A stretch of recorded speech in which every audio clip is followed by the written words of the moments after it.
तो मैं पहले ही बता दूं कि जो आज की वीडियो होगी वो थोड़ी सी लंबी हो सकती है, क्योंकि मैं यहाँ पर आज कोई अपने आप से बातें नहीं करने आया हूँ, अपनी तरफ से कुछ बताने नहीं आया हूँ, बल्कि मैं जो एक बुक पढ़ रहा हूँ जो कि है 7 habits of highly effective peoples. मैं इसकी काइंड ऑफ समरी आपको देने वाला हूँ। मैंने अभी अभी इसकी फर्स्ट हैबिट को पढ़कर ख़त्म किया है और इस पर मेरे क्या थॉट्स है मैं आपको बताने वाला हूँ। बेसिकली मैं ये बना क्यों रहा हूँ, क्योंकि इसी बुक के अंदर एक रूल है कि आप इस बुक को जब पढ़ रहे होंगे तो 48 आवर्स के अंदर कोशिश करें किसी को इसे समझाने की। इस तरह से आपको ज़्यादा अच्छे से इस बुक की बातें समझ में आएंगी, क्योंकि जब हम किसी को सिखाते हैं उसमें सामने वाला सीखता है या नहीं सीखता वो अलग बात है, हम ज़रूर सीख जाते हैं, हमें अपने आप की वीक पॉइंट और गुड पॉइंट्स पता चल जाते हैं। ज़्यादा टाइम नहीं लेंगे। तो पहले मैं बात करूंगा कि ये बुक है किसके लिए। बेसिकली जब हम सुनते हैं कि 7 habits of highly effective people, basically मैं सोचता था कि ये कुछ नॉर्मल हैबिट्स होंगी, जैसे कि सुबह जल्दी उठ जाओ, 1 घंटे रीडिंग करो, फिर जर्नलिंग करो, ईटीसी वगैरह। सो ये उस चीज़ में नहीं है। इसके जो ऑथर हैं स्टीफन आर कवी, वो कहते हैं कि ये सारी चीज़ें ना एक आउटर सरफेस की तरह है। आप डीप लेवल पर क्या करते हो उससे इम्पैक्ट पड़ता है कि आपकी सरफेस कैसी होती है। मीन्स वो कहना ये चाहते हैं कि अपने आप को अगर अंदर से बदल लोगे तो आपको बाहरी दिखावा करने की जरूरत नहीं पड़ेगी। इसलिए जो 7 हैबिट्स हैं वो कोई नॉर्मल हैबिट्स नहीं है, ये कुछ ऐसी हैबिट्स हैं जो कि आप हर टाइम कर सकते हो। ठीक है। ये जो हैबिट्स हैं उनमें से 3 हैबिट्स जो हैं वो आपके एटीट्यूड को चेंज करने का काम करेंगी। बाकी की 3 हैबिट्स के बारे में बाद में जानेंगे।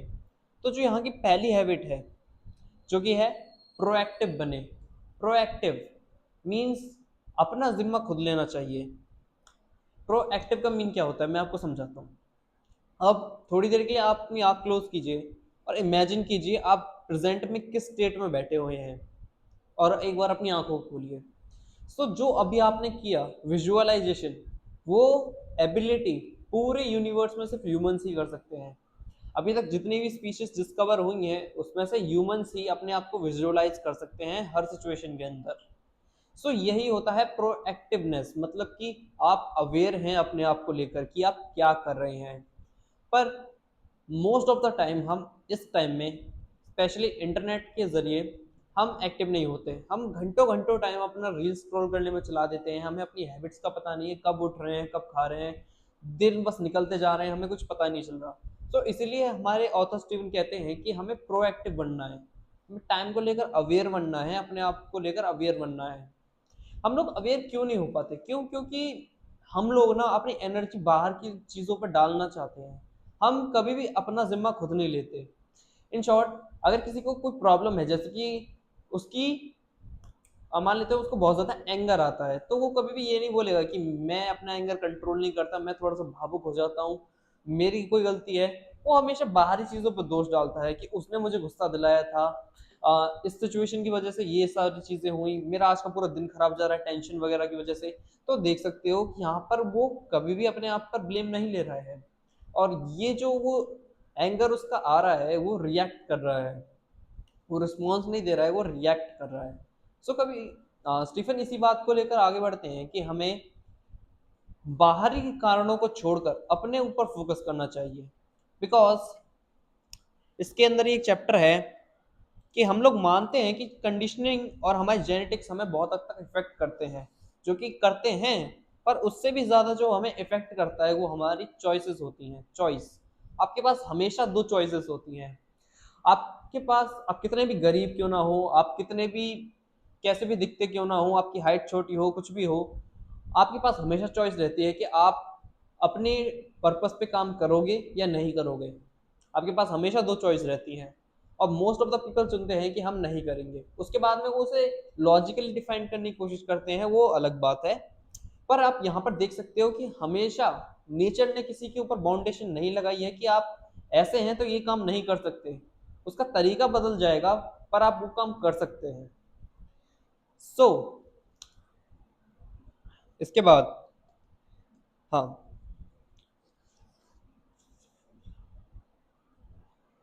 तो यहाँ पर ऑथर जो हैं वो एक स्टोरी बताते हैं ऑथर का नाम है, हाँ, जिनकी वो स्टोरी बताते हैं उनका नाम है विक्टर फ्रैंकलिन। सो उनके साथ हुआ क्या होता है कि वो बहुत जर्मनी में पैदा हुए होते हैं, नार्जिस के बीच में। तो उनका जो पूरा चाइल्डहुड होता है वो अलग अलग टॉर्चर्स से जाता है। टॉर्चर्स से मेरा मतलब है जो भी आप सोच सकते हो उस लेवल का टॉर्चर। सो विक्टर जो है वो बड़े होकर उस टॉर्चर के टॉर्चर उनके साथ हुआ था तो उन्हें क्या बनना चाहिए था? उनकी एटीट्यूड कुछ इस टाइप का होना चाहिए था कि मेरे साथ इतना बुरा हुआ है तो मैं भी लोगों के साथ इतना बुरा करूंगा। पर नहीं, विक्टर ने ये रियलाइज कर लिया था जेल में बैठे बैठे कि लोग मेरी बॉडी को कंट्रोल कर सकते हैं, लोग मुझसे अपना काम करवा सकते हैं, पर एट द एंड मेरे पास ऐसी क्या चीज है जो मुझसे कोई नहीं छीन सकता। सो उन्होंने रियलाइज किया, थोड़ा सोचा इसके बारे में, तो उन्होंने एक सॉल्यूशन निकाला, सॉल्यूशन नहीं, उस नतीजे पर पहुंचे कि वो उनकी चॉइस लेने की जो शक्ति है उसको कोई नहीं बदल सकता। वो क्या चॉइस लेते हैं इस पर किसी का कोई हक नहीं है। सो उन्होंने चॉइस ली कि वो अब से अपना जीवन अपने हिसाब से जिएंगे।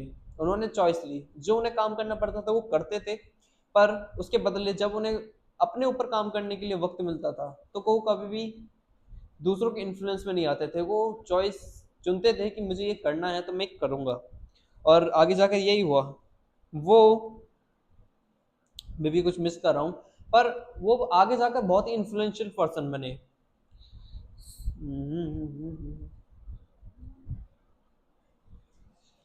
और इसके बाद में ऑथर हमें बताते हैं कि कैसे हम जब रिएक्ट कर रहे होते हैं तो हम ऐसे रिएक्ट करते हैं जैसे कि मशीन के अंदर कोड्स मशीन को चलाते हैं, वैसे ही हमारे अंदर के माइंड मैप्स, हमारे मेंटल मॉडल्स हमें चलाते हैं।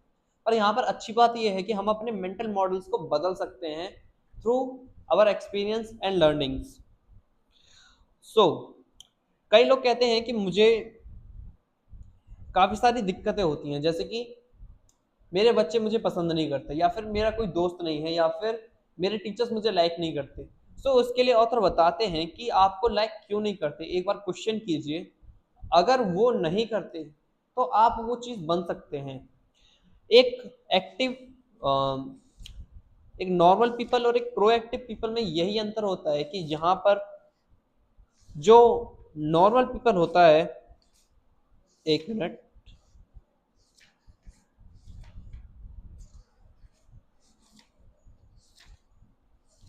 हाँ, ये रहा। जो एक नॉर्मल पीपल होता है वो सोचता रहता है, वो काश में होता में बहुत ज्यादा अटका रहता है कि काश मेरे पास ये होता, काश मेरे पास ये रिसोर्सेस होते, काश मुझे सब लोग लाइक करते। वहीं पर जो एक प्रोएक्टिव पर्सन होता है वो बनने पर ज्यादा ध्यान देता है। मीन्स कि अब वो क्या बन सकता है।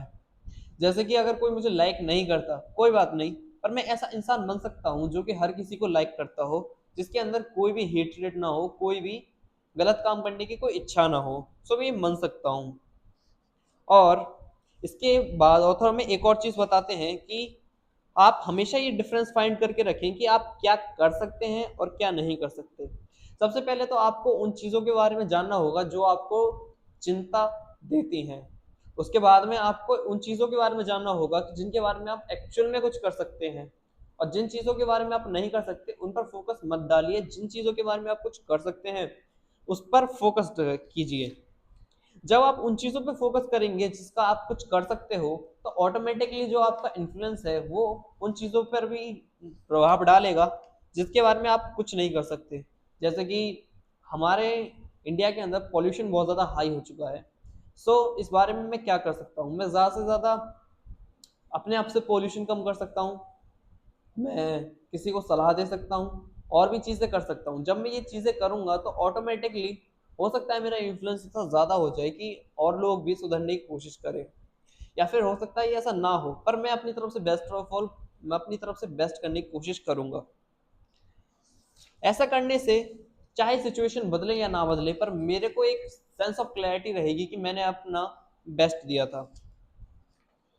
सो हाँ, जब भी आप ऐसे अपनी चॉइसेस लोगे तो आप हमेशा गुड चॉइस नहीं ले सकते, दिस इज रियलिटी।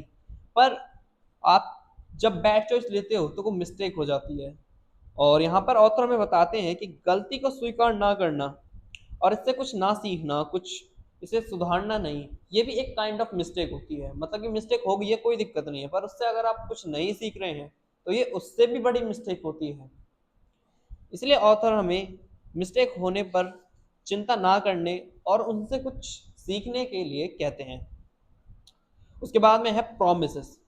प्रॉमिस अगर आप किसी और से करते हो या फिर खुद से करते हो तो उन्हें कंप्लीट किया कीजिए। क्यों? क्योंकि इससे ही आपकी जो डिसीजन मेकिंग की जो एबिलिटी है, जो आपका कॉन्फिडेंस है, वो हाई होता है और आप अपनी लाइफ का कमांड अपने हाथ में लेते हैं, रैदर देन आप वेट करते हैं कि कोई आए और मुझे मेरे आगे बढ़ने में मदद करे। जब भी आप किसी का वेट करते हैं कि कोई आकर मुझे इम्प्रूव करे, तब आप इनडायरेक्टली अपनी लाइफ का कमांड उनके हाथ में दे देते हैं। जिससे होता क्या है कि आप एक टाइम पर ऐसे लेवल पे पहुंच जाते हो जहां पर आपको रियलाइज होता है कि मुझे तो ये चाहिए नहीं था, मैं ये क्या बन गया। इंसान के अंदर दो सबसे बड़े फियर होते हैं, जो कि है फियर ऑफ डेथ और दूसरा है fear of losing his freedom. अपनी स्वतंत्रता खोने का जो डर होता है ना, वो इंसान को रियल में प्रोएक्टिव बनाता है। So that's it. मैं इसके बारे में ज़्यादा बातें नहीं करूँगा, और इसके अंदर बहुत सारी चीज़ें हैं। अभी मे बी 5 हैबिट्स और बची हैं। सो अब से रेगुलर वीडियो आने वाली है इसके ऊपर, क्योंकि मैं डेली रीड करता हूँ। अगर मैं किसी दिन रीडिंग नहीं कर पाया तो हम कोई और टॉपिक कवर कर लेंगे। सो मेक श्योर कि आप इसको सब्सक्राइब करके रखें, क्योंकि अब मैं भी इम्प्रूव करने की कोशिश करूँगा और आप लोग भी कोशिश कीजिए कि अपना रिटेंशन वैल्यू बढ़ाएं, क्योंकि मैं इसे बिना एडिट करे एज इट इज़ अपलोड करने वाला हूँ। So thanks for watching.